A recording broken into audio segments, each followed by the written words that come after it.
Hello and welcome to another Stellarian Games video. In this episode we're going to be continuing our DM box series where we're filling up a box full of goodies for a new Dungeon Master. In this episode we're going to be looking at how to make cave walls. These are modular walls that you can set up in a cave in any fashion to represent the boundaries of a cavern. These are just kind of random squiggly cutouts. And a whole bunch of different lengths, so you can kind of place them on your board in any way that you wanted. Really simple, easy terrain to build, but I thought this would be a good one to have as a cavern entrance, or it could even be used as a canyon wall system as well if you wanted to do it that way. It's just a more organic look than kind of the stone wall video that I had done earlier.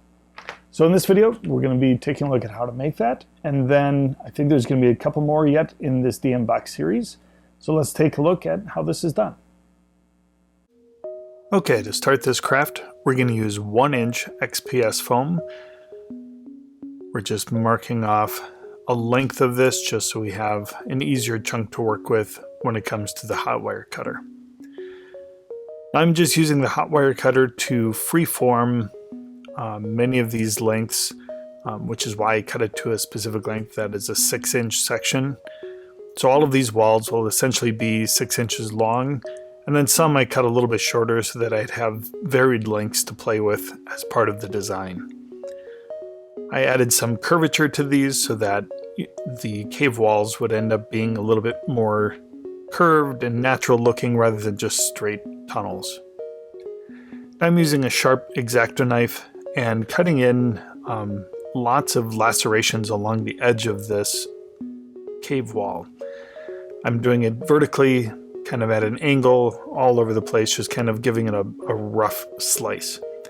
I'm poking the blade down into the top of it and peeling off sections of it here and there to emulate kind of a torn rock look along the edge of the wall. You could probably do this pretty substantially and get away with it entirely, but I wanted to do it a little bit different way. The next step, I'm using some white glue and just painting along the bottom of the cave wall and adding some sand. That's going to be kind of emulating the floor of the cave wall, kind of rising up along the edge of the cave. I'm also painting the bottom of these with white glue and just letting them dry. This is going to be a hard protective shell because this next step I'm using black spray paint and coating the entire thing with black spray paint. And if you know anything about spray paint and XPS foam, the spray paint does start to eat away at the foam. So that's exactly what I wanted to do and use those lacerations to kind of eat into the foam in a particular way. Once it's all dried, I'm coming along with a black Mod Podge coat and sealing up the entire piece so that it's a little bit easier to paint later on. Now I'm using dark brown as a kind of a base coat to these. Pretty heavy dry brush. Then I'm switching over to this tan color, doing a little bit finer dry brush over the entire piece, and then a very sandy color. And then finally, I'm coming along with a black wash and coating the entire thing to kind of knock down some of those highlights and get into the grooves and crevices. The last up, I'm taking a very light gray and doing just a dusting with a kind of a makeup brush, feather brush, and just hitting the highlights just to give it some, you can see the texture and shape of the hallways. So here's the final look of them. I really like how they end up on the game table.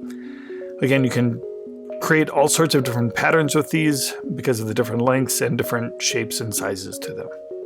I hope you like this video. If you do, please hit the like button and subscribe, and we'll see you again next time. Thank you.